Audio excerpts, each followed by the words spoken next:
An example or two of Republican principles, conservative principles that you've been able to show the people of Oklahoma that really do create jobs and opportunity? Yeah, you bet. You know, while the national trend has been, you look at, first of all, the proof is in the pudding. If you look at, trends across the nation, those states that are led by Republican governors and Republican legislatures have fared better than those that aren't. And I think that's the first thing. And the reason is because of the policies that were implemented. Like in Oklahoma this past year, we voted as a legislature. Of course, we've got super majorities in both chambers.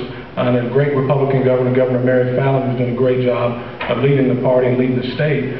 We were able to reduce taxes in this environment. Now, of course, many people would tell you that couldn't be done. The sky would fall if you reduce taxes. We voted to reduce taxes this year. We've got another tax cut that we're going to place shortly after that. That's our state income tax. It's about 4 1/4. It'll be 5 1/4 now. It'll be reduced to 5%, and then we'll take it down another 0.15%.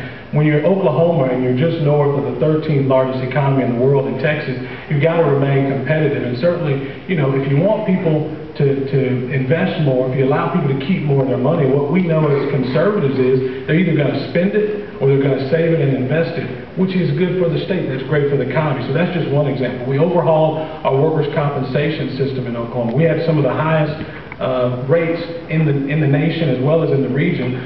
We revamped our system, moving from the antiquated adversarial system, moving to a new system that will be an administrative law system that will essentially save employers, people who create jobs, save them 15 to 20% on their premiums every single year. We did that this year in the state of Oklahoma. And we also didn't forget about what's most important. I don't care if you're talking about, people will always say, well, stop talking about social problems. Don't deal with the social issues. I think that's nonsense. And, you take every social issue known to man, whether it's high incarceration rates or you're talking about, the drug, substance abuse issues, I think they can all be traced to really one key ingredient, and that's a breakdown in the family unit. This year in Oklahoma, we said no more. We're going to do things to promote the family, like going on a campaign that express to people why strong families are not just good for society, they're great for the economy, they're great for the state. And again, those are just a few examples, I think, of how we're proving that conservative values are what actually lead to prosperity.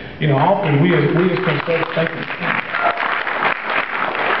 often as conservatives, we lend to the liberals this idea about social justice, and somehow, they should own those issues. But frankly, there's only one system known to man that has done more to get people out of poverty and generational poverty, and that's capitalism. And we should be promoting that and telling that story more and taking it to every community and never shy away from those issues. All right. Thank you, TW.